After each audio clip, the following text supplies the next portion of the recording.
Hello, everyone. This is Adele, and joining me are Abhishek Subhash and Jarna Khandan. And this is our second episode at Shred Talk, where we deal with mental health issues and questions that we know we need to ask, but somewhere gets lost in the background noise.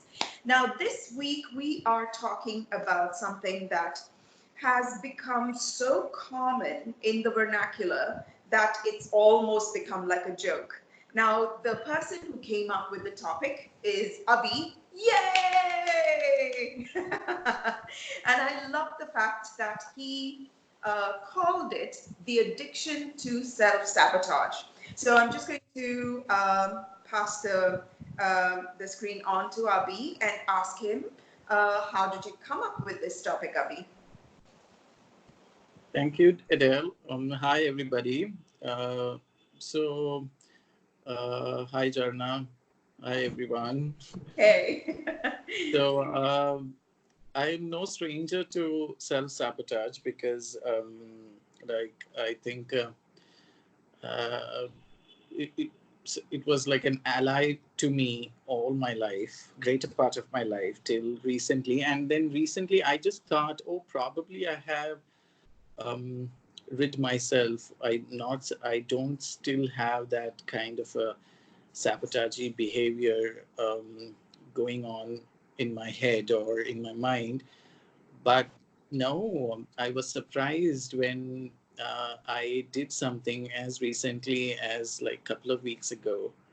So that made me come up with this topic that um we may think that we are uh, not having that self sabotaging behavior, but guess what? It's there. And why wouldn't it be there? Because it's a kind of behavior which is developed a lot by how starting with how your parents talk to you, then how your peers, your friends, your colleagues, and then your relationships, how they talk to you. So most of, and of course all of us, I think we grow up with a critical inner voice when which is all of us have that. We some I previously I used to feel good about that I'm my own critic, but I don't think that is the right thing anymore. I don't want to be my own critic. The whole world is already critiquing me and you and everyone. Why should I be my own critic, right? It's bullshit. So the being our own critic just makes this in your critical inner voice like one demon, like, and anything you live and breathe suddenly comes under the or goes through a critical scanner. Also, why I thought it is important is because as a gay person, as a gay man, I think uh, I think a lot of the LGBTQ community here, we we are, we forever we have I think our critical inner voice is at a different decibel only. uh, yeah, seriously. Yeah. uh, because we are forever we are searching for acceptance, and in that young age, of course, it's very difficult to find acceptance within yourself by yourself. So obviously the acceptance is from the in the young age. The first is with your parents and then the society. So clearly, growing up as a part of the LGBTQ community, I didn't get any. Uh, the society is so heteronormative, and and then the friends and everything around, it just makes you feel like you are not the part of the regular. You are not normal, and you already growing up as a LGBTQ person, you already know, oh, everything else is different from what I am, you know. So, and the critical voice just keeps getting louder and louder and louder. and you indulge in more of such self-sabotaging behavior because I think the conditioning that the environment is throwing at you, um, I still haven't been. My parental acceptance is nowhere. I think everybody seems to be in denial. I don't try to push it because you know what? It's so nebulous, all of it. Even when I'm in the public, it's still with so much of trepidation. And because there is, I'm walking on eggshells so much, so many times, I feel that it just, that suddenly that self-sabotaging, that critical inner voice becomes loud at some times. And one of the times when you are just not able to silence it, that's it. The self-sabotaging behavior gets the best of you. Is it become so normal for you to implode that when things are going good, you're not able to completely enjoy your life in the moment? Yes, because the inner voice always made me has kept telling me you are not good. How can things go properly? You are as it is. You are not like anybody else, and um, it just can't go normal. Something has to go wrong. This thought is so ingrained that nothing can go normal. You remember, I like a personal incident. When I was in Santorini in Greece last year, everything was going fine. Suddenly, something went off. My Apple mobile stopped working in the middle of Santorini. And I remember calling my friend and telling, of course, this had to happen because something had to go wrong. This was It, until last year. it is an expected part of your demographic, your surrounding, your environment. If sabotage is not there, then you're in alien territory. Yes. And a lot after that, a lot, I did a lot of thinking about this, and I thought probably I'm not being like that. But just until 2 weeks ago, when there was a bit of a crisis and I was going through something, and I just did it. I just went and attracted a person, which was the red flags were all over the place since the first day, but I still persisted. Um, Despite my good sense, despite seeing the red flags, I still persisted because I it just can't go right. It shouldn't. It shouldn't. So my that self-sabotaging part of my psyche, my subconscious just attracted that. The only good thing is probably now I have another part of my subconscious which is becoming alive and active, and it's kicking the self-sabotages side subconscious butt. So guess what, within a week, but I still had that behavior going around me for a week. And that's why I think I thought we should talk about it. Right. And I liked how you phrased the topic, the addiction to self sabotage, the addiction of self sabotage, because addiction is a compulsive behavior that has taken on a life of its own. We, our conscious mind, our good sense, our learning, what other people can tell us, can never stop an addiction. An addiction is a runaway train. All the signals are saying stop, but the train cannot stop. It's a compulsive need to do something. So self-sabotage as an addiction is something that, while I try to do a little bit of research on the internet, there's no dearth of information there, but it's said in very, very, very many various kind of almost, it's ironic that the topic of self-sabotage itself, studying about it, kind of sabotages you. So I hope that through this conversation and the fact that you were open your heart so vulnerably, and I just like to pinpoint the salient points of what you said till so far before we go to Jarna. So you have you live in a predominantly heteronormative society, like any LGBTQ man, and that has made you feel weird instead of unique. And weirdness, and because you're weird, and that's kind of the default setting for all of us, isn't it? It's like the minute I see that I'm weird and there is no applause around, there is no carrying me on the shoulder and breaking of crackers and confetti strewn on me, anything that's different about me has to be a wound, has to be a freakish something. So we learn to apologize and we learn to cover it up. And it's almost like how in the Middle Ages, when lunatics and people who were thought to have mental disorders or who were thought to have possessions were locked up in an attic and pretended that they were not there, and they could just scream themselves. They were chained, they were eating their own feces, and they just had to die. We pretended the parts of us that we think are wrong and freakish, we need to do that to ourselves. But guess what? Sometimes starving, desperate parts of our psyche get desperate enough to break free and come loose. And it's always at the most inopportune time.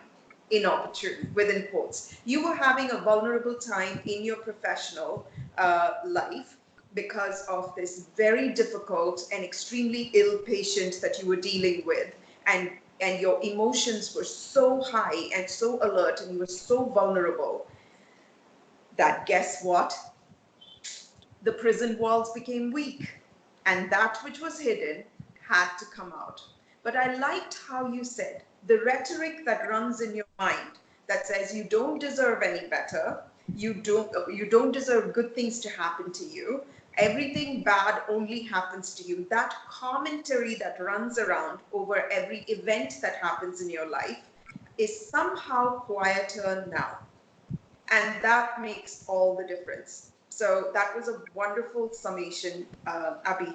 And I'm going to Okay. go now to you, Jarna. What is your contribution to this topic? What is your personal opinion? Where do you think it comes from? This topic of this addiction to self sabotage. With self sabotage, like both of you mentioned, it is just something that we tend to grow up with because after a certain point, it is not other people telling you stuff, it's you telling yourself stuff in other people's voices, but then you internalize it to that degree that it becomes your own. It's your own. So, Yes. and Yes. and this is something that I'm dealing with on a constant basis because I'm so quick to judge myself. And what Abhi said made so much sense. Why should I be my own critic when the whole world is, you know, is ready to freely give you judgment and advice? So nowadays, what I'm noticing is even when I start saying stuff to myself, and of course, when you're the most vulnerable, that is when the voices are stronger because they just know that when you're vulnerable, they can kick you when you're down. And I try of late, I've been trying to immediately stop those voices in their tracks and immediately trying to find out why a particular situation happened to me or what I did for that situation to take place. So instead of getting too, like a rabbit hole, you start just saying stuff to yourself, you start analyzing, okay, what was my contribution, my actual contribution for this situation to happen? What can I learn from this so I do not come out feeling weaker, I come out feeling stronger? Because self sabotage is something that can just take over your life, and also it is one aspect for me to play the victim card and feel sorry for myself. And instead of actually taking responsibility for where I could have contributed to a situation happening, It becomes more about, oh, let me keep wallowing in self-pity, and then I will try to find an audience that will clap for me for this particular reason, right? And if you're going to keep doing that over and over and over, at some point I just feel like I got tired of my own crap. So I just had to face it head on instead of trying to get other people to feel sorry for me, because it's not a nice feeling. Even though you think that's the attention that you're getting and it feels great in that moment, it's not a very healthy way to live life. At least I don't think it's a healthy way to live life. Trying to get other people to validate your failures, validate your mistakes, because at the end of the day, whatever choices you make, it's all your responsibility. Even if you're acting on someone else's advice and you screw up, it's so easy to blame them for having acted on their advice, and I've done that in the past. I don't want to do that anymore. Otherwise, because it doesn't lead to autonomy. It just leads to me being stuck in that same place, and then I keep repeating that pattern over and over again, and I don't come out learning anything from that. So what is the point really?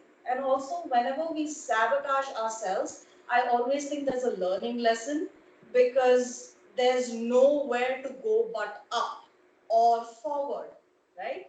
So I think it's okay to make mistakes, learn from them, and just find people who will tell you that you're screwing up so you don't keep staying in the same place, but who will tell it to you in such a way that you don't feel worse about yourself, that you're actually trying to do something about it instead of beating yourself down. I mean, I think we do that enough to ourselves. We don't deserve to do that. I just don't think it's fair to us.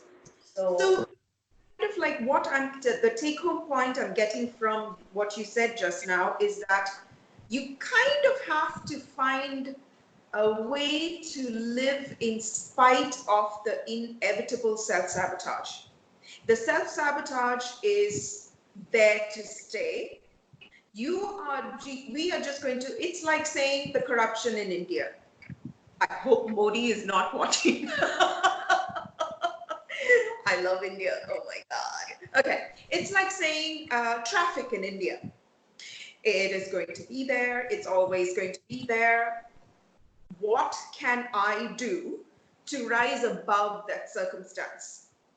Right? So I can sit in the car and I can go that way, or I can be like, zen and then just drive, or I can be one of those people to, like find healthier alternatives to be in the inevitable, right? Isn't that what you're saying, Jana? And I also loved what you said about initially, where it's no longer the critics on the outside. We've internalized the critics so much that it's not just when we go out and meet a nasty person, it's inside all the time, rent free, occupying so much of our space. So, no, like I have a friend who would constantly say, I'm laughing, so I'm going to speak in exactly like she does with the Indian head bob, okay? Laughing very nicely now. I'm going to go home and just cry. So it's almost like if the self-sabotaging equalizer. And also another take-home point I got from what you said, Jarna, is that the self-sabotage, if you've gone this high in life, in some achievement, self-sabotage comes creeping up and brings you down to a level that you're used to. So the progress is like 3 steps forward, 4 steps back, and maybe half a step crawling in front, and that's how we proceed. I make it sound terrible, almost apocalyptic, but that's not how. I mean, I hope at the end of the talk we leave people with more optimism than that. But it is like that. Actually, I have a word like a lot of Googling actually when I did about it. Self sabotage, one should realize that it's actually anti self. It's I came across that word as well. Yes. It's anti-self. So I think when I read that word, it's like literally it hit me, and I think I'm going to remember that word whenever I'm going to whenever these thoughts are going to come to me, because anti-self, I don't want to do anything anti-self. Why would I want to do that? I did that for a long time, and all these the voices and the things that keep telling you. And why do we again indulge in self-sabotage behavior is the the the the repercussion, the thing that follows self-sabotage is procrastination. Most of the time we don't do many of the things because we are either in self-pitying or something, or we are miserable, we are feeling, and what we want to do with our professionally, personally, whatever, is all gone, it's tossed aside, and we are dealing with this. And procrastination, we all love to procrastinate. So I'm sure it's another, it's like, it's again, it's addictive like that. So you want to self-sabotage so that you can procrastinate. So Right. Right. it's a fucked up vicious circle actually, Right. sometimes, if you think about it. And so yeah. I liked you said, Abby, anti-self, and I'm just going to. I did a little bit of preparation, and I hope it translates well on the screen. So I'm going to. This has been the product of a little bit of my research and the studies I've done since 2014. Now, I'd like to call it the psyche, right? Is it? I hope it's in the right way. The psyche just means the addition of the intellectual mind, the emotional mind, and the spiritual mind. There are three types of minds. And for a mind is not your brain. Your mind is the product of a working anatomical brain. What is a mind? A mind is an amalgamation of belief system. An intellectual mind is the amalgamation of your learning, what was taught to you as discipline, what you read, all the information we gather with the TV working in the background. That's intellectual information. Emotional information is what happens, what we've recorded in our mother's womb since the time of conception. So that is emotional mind. And the third one, spiritual mind, it goes way beyond the time when we were part of source, when we were but a thought in source consciousness before we entered into our flesh, right? So each of this, like there is an intellectual body, an emotional body, and a spiritual body. These are all, well, obviously invisible, so they're up for debate, but this makes perfect sense to me and the path I've taken and the lessons I've learned in my life. So each of this mind, all of these minds together, again, if we were to go into the depths of this, this is way beyond the scope of this little telecast. So I'm very sorry about it. If we need more clarity, maybe we can do a longer show later on, right? So the intellectual mind, the emotional mind, and the spiritual mind together is called the psyche.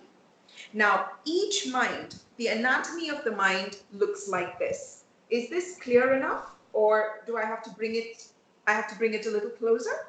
Right. Now, is it better? Yeah. Right. Now, life is 360 degrees. It's not just this focused thing that looks like a laser beam, right? Now, we have something called the unconscious mind, which is all around us, which influences 360 degrees of our life, and it is in yellow color, right? This is the unconscious mind. Then there is the subconscious mind, which is in orange. Now, this again also influences, and the subconscious mind also influences the unconscious mind. The only minds that can kind of slip in and out of each other's rooms is the subconscious and the unconscious. Then we have the analytical mind. This is the brown spot, right?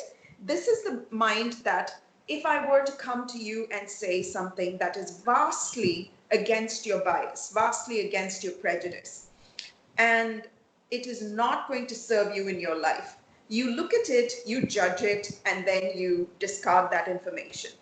Or suddenly you have a revelation that makes your life clearer. The analytical mind, none of us will be sane, or none of us have the possibility to evolve if we do not have the analytical mind. And this is why having a curious mind, an open and inquiring mind, a mind that is open to all kinds of thought, right wing, left wing, let's learn it all. Ancient history, latest governmental and economic developments, let's learn it all. The more information you have, the more open we are to new information, the analytical mind gets stronger, right? And the analytical mind behaves like a kind of a filter to keep what thoughts slip into and become automatic in the subconscious mind.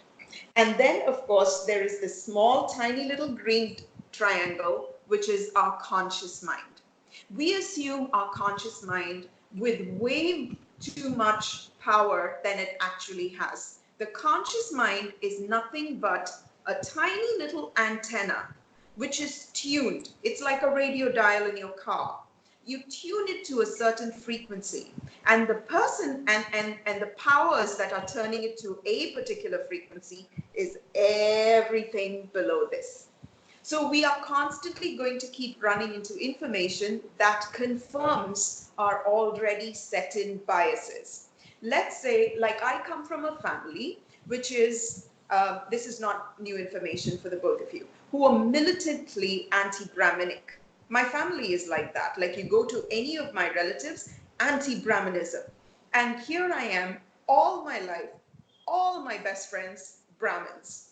It's almost like, how did that happen? You know why? Because I just did not happen to have the bias of my family. If you ask my family, tell me what is it about Brahmins that is bad? They won't have one thing to say. They will just make fun of the fact that Brahmins don't eat meat. And that is supposed to be a reason to avoid Brahmins. And guess what? I am a vegetarian in a predominantly meat-eating culture, right? So my dial was always tuned to Brahmin friends. I've always had Brahmin friends. I've always had friends from different parts of a caste system, right? So and that made me feel very weird. Growing up in a culture where people were making very nasty comments about me, my friends, and how I've lost the culture of my caste. Somebody, my great-grandfather, suffered, and therefore I'm obligated to carry on the vendetta into the future by hating completely innocent people as well. And this makes sense to some people, right? So this is one of the examples. So our conscious mind, we give it way too much credit, whereas it's not. It's not the smartest part of our brain. It is really not the smartest part of our psyche. It is the part that is kind of tuned to whichever direction it's meant to go. And if it's possible to see, I don't know if it's clear enough, the unconscious mind and the subconscious mind are all over the spectrum. The conscious, the analytical, and the subconscious are inside one circle, which means the conscious mind, the analytical mind can kind of maybe possibly influence the subconscious mind. Now, this is an analogy that I like very much. The unconscious mind is the bus. The subconscious mind is the driver. The analytical mind is the bus conductor giving you the tickets. And the conscious mind is all the passengers. We are very silly if we think we are just one entity. I behave and talk a particular way with my mom. I behave and talk a particular way with Jana. I behave and talk a particular way with Abhi. There is, even though we're all like, I mean, the three of us at least, like, have one common goal, we behave differently. Our chemical reactions in our body is different for different people. So to assume that we are but one personality is a very naive concept. So the people that occupy the bus are all us, different fractured parts of our psyche, right?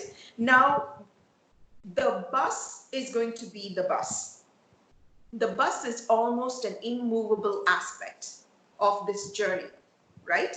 The road you take can be changed. The traffic in which you find the bus can be changed. The number of people in the bus can be drastically changed. The load the bus carries can be changed. How well the bus is tuned and perfected because it's serviced properly, filled with fuel, taken care of, can be changed. But the bus, the nature of the unconscious mind is immutable. And then the subconscious mind, who is the driver, can be very indifferent, may not even hear. How many of us actually go and have a conversation with the driver? Nobody does, because it's really not our problem. His job is to drive. If I am to have, if I'm driving my car and I am in charge of and consciously thinking, oh, I drive a shift. So, oh my God, the gear, oh my God, the clutch, the brake, the accelerator, the steering wheel, the mirrors. If I'm constantly thinking about it and it has not sunk into my muscle memory, I will be a basket case. Imagine the amount of information that floods a child, and the child is just not able to filter everything. It takes the child a few weeks of life before the child can focus on one thing. Focusing on one thing requires of us to dismiss and disregard and be unconscious to very many things. What we are unconscious to is being automatically done in our body. Like, for instance, I may have to, I kind of like disregard a very, very abusive partner. If that is what I am able to switch out of, I will only and that is normal background noise for me. I cannot live in a nurturing, happy, uplifting environment. So if I walk into that environment, I'm like, where is the abusive, horrible white noise? So I will create something that happens that makes sense to my subconscious, and I will be back to equilibrium. So what we are consciously, this is why it's important to Marie Kondo our life. Are we cluttered with things that our mind has to stressfully ignore? Is there so much of white noise we need to ignore before we can be in our analytical and our conscious mind? We need to ask ourselves that question. So the driver is usually not friendly. He's doing a job. So the driver and the bus are not in our control. The ticket conductor, our analytical mind, can throw passengers out of the bus. Now, this is the part that is we are not talking about. The analytical part, the part that gives us the divine animal right to say, this is not allowed in the bus. Get out. This is not allowed in the bus. This is too much weight. Let's get this passenger out. This passenger is disruptive. This passenger is okay, but everybody pays a price. This analytical part of our mind needs information, needs to be open. This is why you constantly run into this saying, right? An open mind, mind operates best like a parachute, only when it's open. So if we are going to surround ourselves with people who confirm our biases and our prejudices, guess what? We have an unhealthy analytical mind. And we will never be able to get in new ideas, new concepts that make our life more authentic. And then the conscious mind is there, which is a small part, which is actually more influenced by what is inside and what is unseen than what is outside. Right? Which is why we get attracted to the people we get attracted to. And then we come up with reasons and rationale. Oh, he is a very charitable person. Bitch, please, you liked him because of, I mean, you couldn't help it. It was a knee-jerk reaction and you liked him, right? And why do we like him?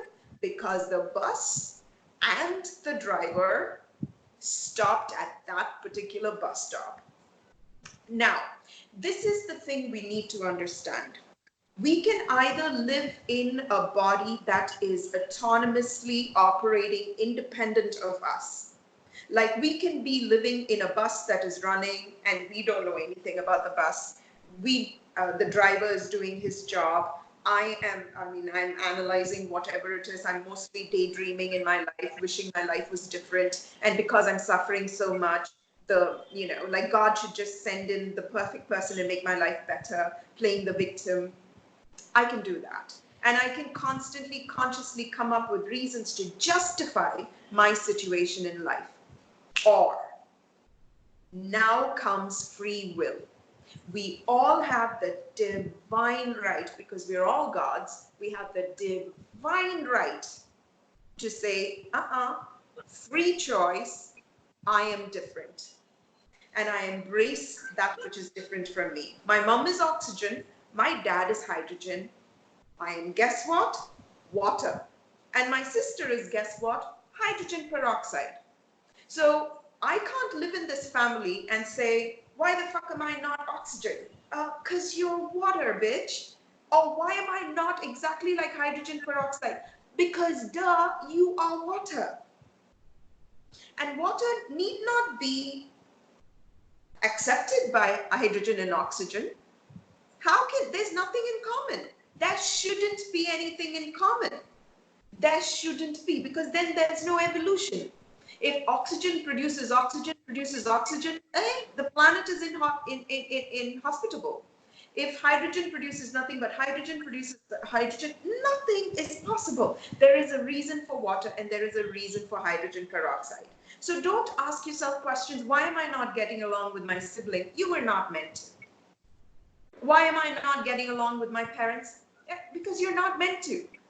Everything my parents taught me as a child, I rejected as an adult because it just does not serve me, because I am water and they are oxygen and hydrogen, right? I don't have to hate them. I don't have to be combative with them. They are just different. So I've inherited traditions. I have inherited belief systems that are very oxygen, that are very hydrogen, but I am water. So I will not behave like oxygen. I will behave like water. And there are times when I've called it self-sabotage.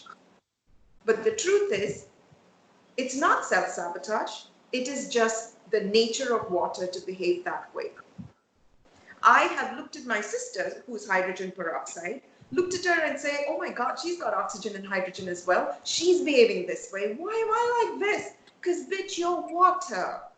Water is not supposed to behave like hydrogen peroxide.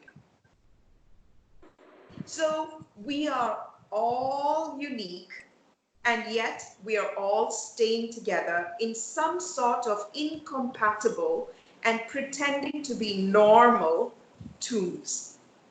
And it's only so water needs to give itself permission to go and stick with other water molecules, and then we'll make an ocean.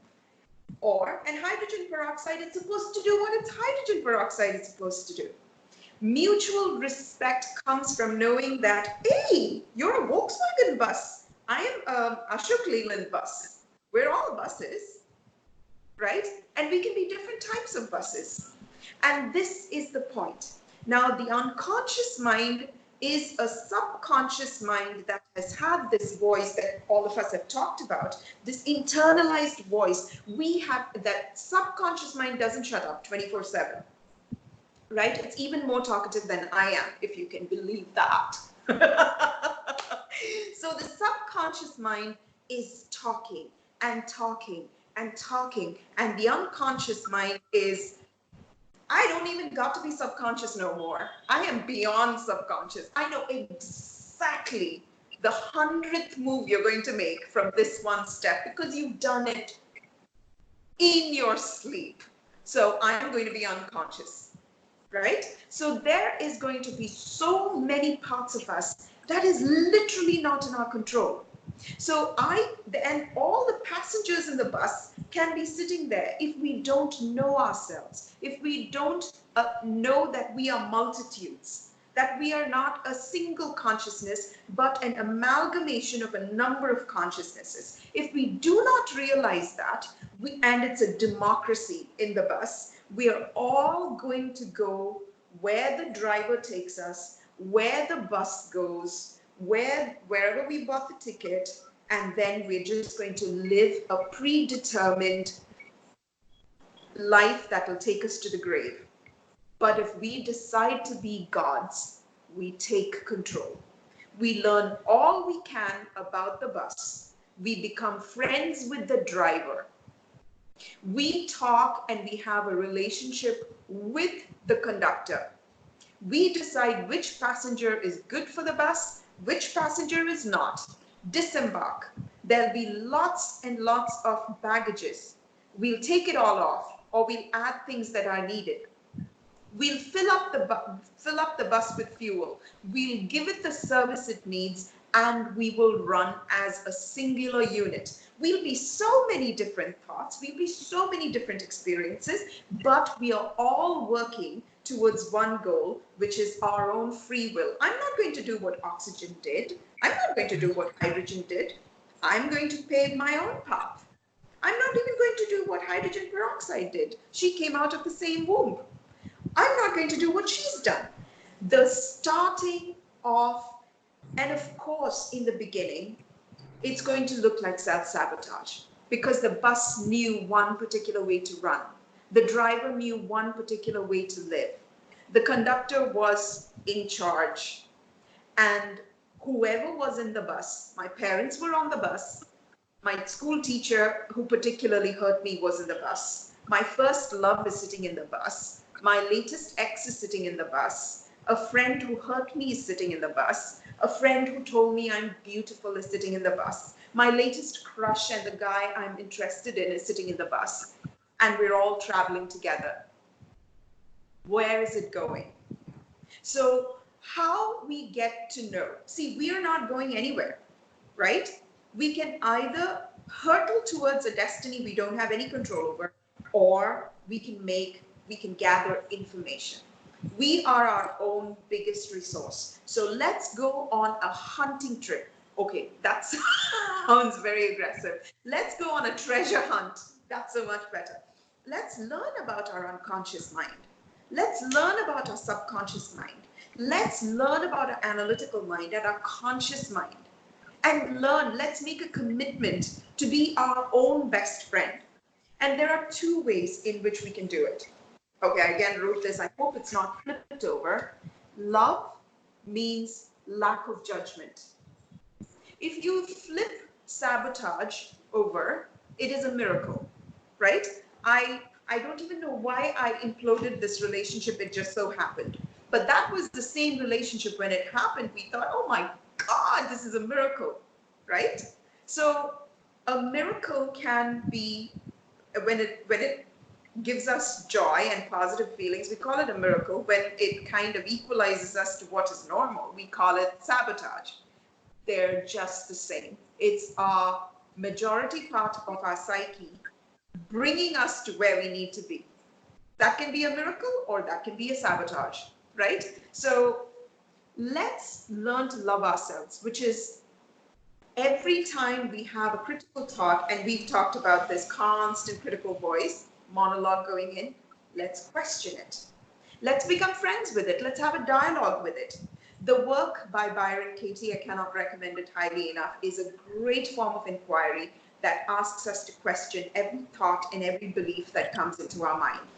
The second one is, what is self-love?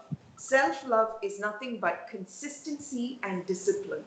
It's not like today I'm going to practice self-love, which is just be kind to me, gentle to me, and tomorrow I'll take 3 days off. No. Our subconscious mind, if you want to record self-love into your subconscious mind, it has to be consistent, it has to be disciplined. Keep promises to yourself. Be kind to yourself. Do not believe every thought that just originates in your head, because a lot of damaging stuff we recorded as children without a filter. So question, question, question, and become friends. We can become friends with our conscious and our analytical mind. And when we are consistent there and we are disciplined there, our subconscious becomes reprogrammed. And our subconscious is the only thing that can influence the unconscious mind. Only the driver can get down and fill fuel in the bus. Only the driver can do the maintenance of the bus. So this is why it's so important. Once we've chosen a path, I had to battle a lot of disappointment in myself because I was neither oxygen nor hydrogen peroxide. So I had to learn to say, love myself for being water. And I thought for the longest time in my life that I was damaged because I was water. But guess what? I am water. Learning to self-love, and I had to love myself because I didn't know anybody who loved themselves either. And along the passage of self-love, I attracted people who made me hate me, because that's what I was originally doing. I always hated myself because I was neither oxygen nor hydrogen. So I attracted relationships that said, you're not supposed to love yourself, you're supposed to hate yourself. In fact, if you want to love yourself, you're supposed to love yourself in spite of you, not because of you. And that, again, that's because the unconscious mind and subconscious mind are more powerful. And that is just a data point. It's not a life sentence. It's just information that lets me know, this is how I've programmed myself. This doesn't work for me. So guess what I'm going to do? I'm going to learn to love myself because of me, not in spite of me. And as I learned to do that through various means, I attracted people who love me for me. And it feels so vastly different from every other relationships I've ever had in my life. You know? And finally, I'd like to say, the only way we can reprogram ourselves is through hypnosis and through habits. This is the only way we can reprogram our subconscious mind. And the subconscious mind will take care of the unconscious mind. To reprogram the subconscious mind, you need 90 consistent days of hypnosis, which means sitting quietly, doing mindfulness meditation, and allowing whatever is inside to come to the surface, whatever thoughts, imaginations are there, not judging it, because that is a brand new experience for all of us. We're so used to being critical and bitchy to ourselves. So not judging it and watching it go away and coming back and focusing on ourselves. That's the first way. The bus is going to be very surprised at the attention it's receiving. The driver is going to be like, why are you trying to be friends with me? Why are you trying to talk to me? I'm doing my job anyway.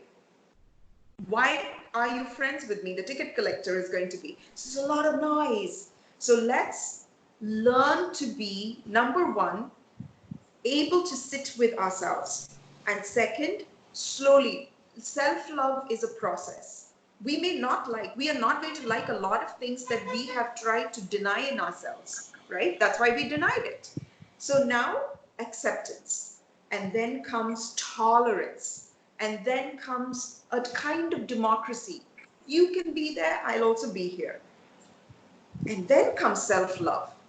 And this can happen with regular meditation. 5 minutes, 2 minutes. Just make it a regular part of our lives. And the second one is habit. Self-loving habits. We've only been exposed to parents who took care of us as a responsibility. And if our parents filled every need that we ever had in our lives, there's no need to come out of the uterus, but we did. And here we are with a mind of our own. So we need to ask ourselves, what is this new tradition that I need to form for myself that makes sense to me? What is this tradition that water needs to do that makes sense to water, right? The nature of water is sometimes to become vapor, sometimes to condense, sometimes to fall like rain, sometimes to be part of a sewer, sometimes to be part of a river, sometimes to be part of an ocean.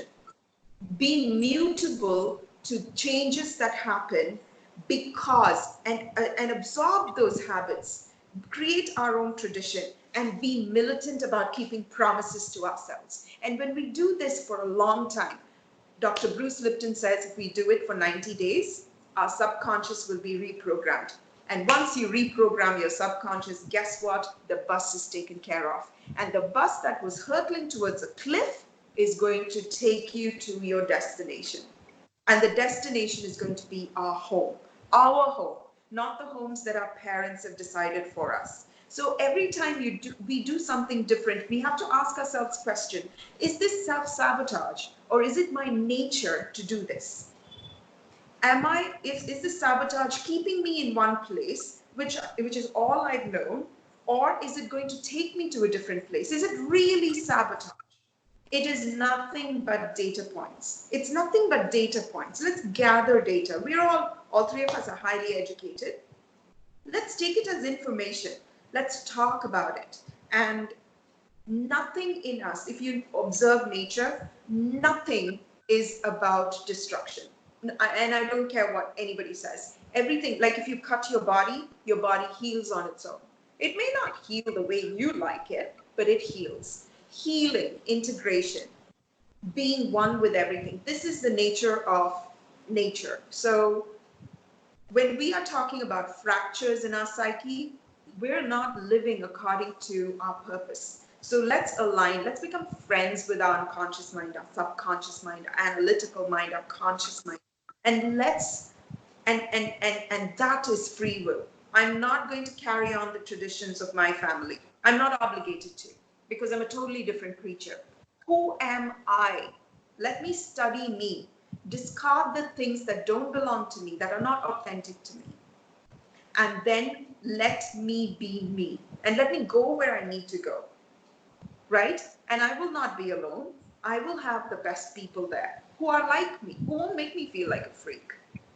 Right? So I don't know, but whether to call it the addiction to self-sabotage, or to call it the gift of self-sabotage.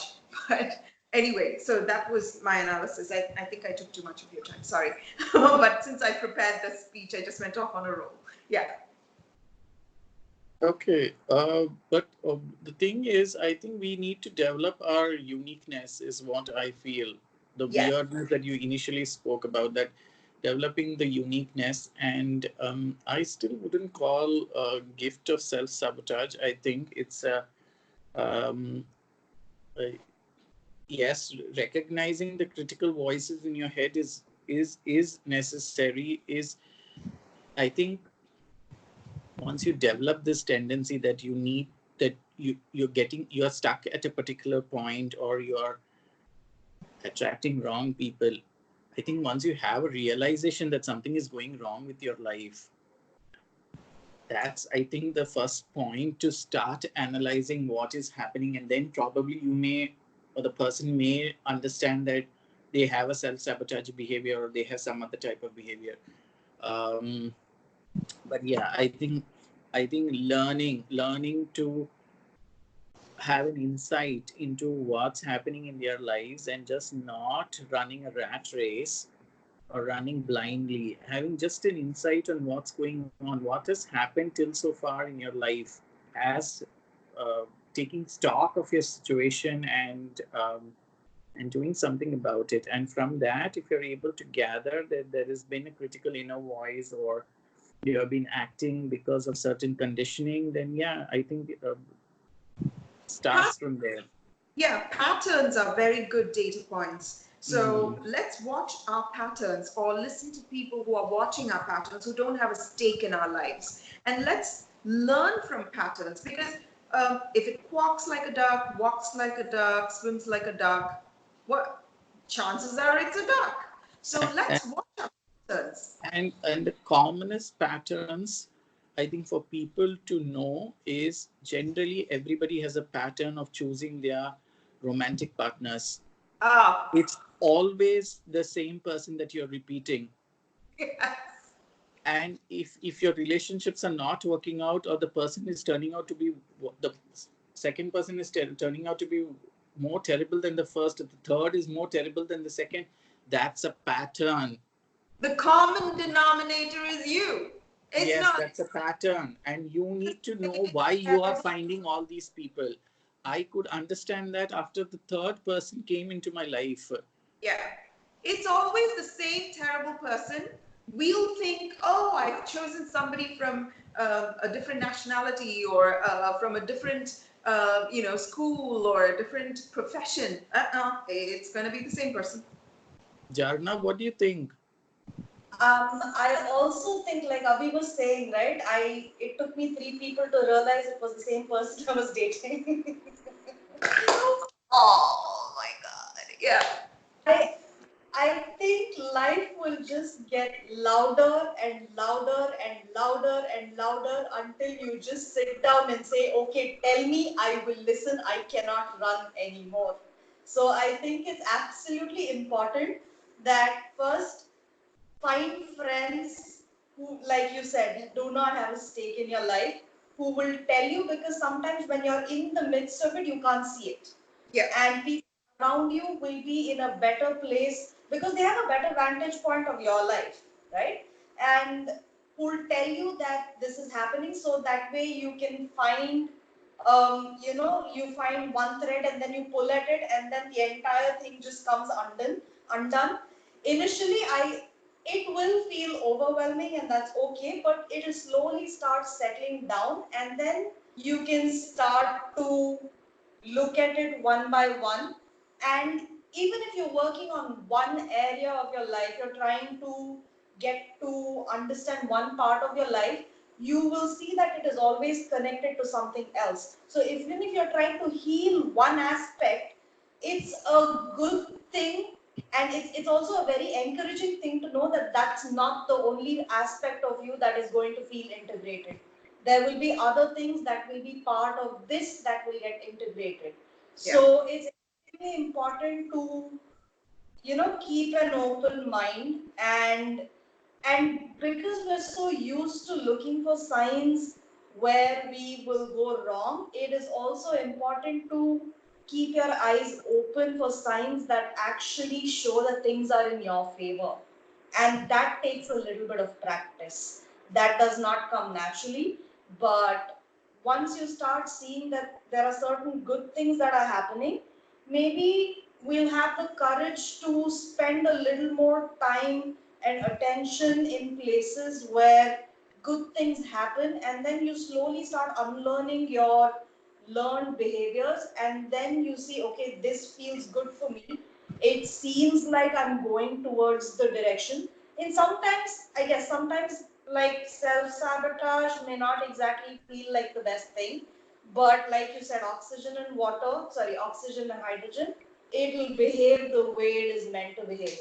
So it's just about having people in your life that are supportive of you, which is something that will happen along the way, because I mean, all three of us have seen that.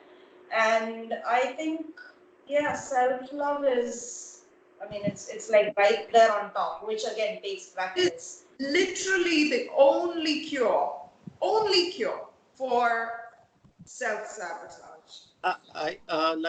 Also I want to add, like not just romantic partners. I think pattern on your friendships as well is very important. What kind of friends you're having?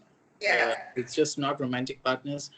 I had tons of friends who were whom I had in my life, whom I collected in my life, who were just just forever giving an impetus to my sabotage or my such kind of critical. It was just making my critical inner voice so loud. So I think recognizing patterns in your friendships is also very important.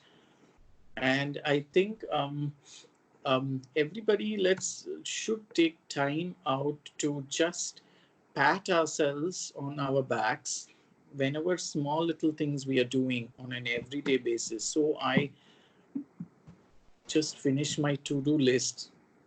Great. So I went and checked the air in my car tires today.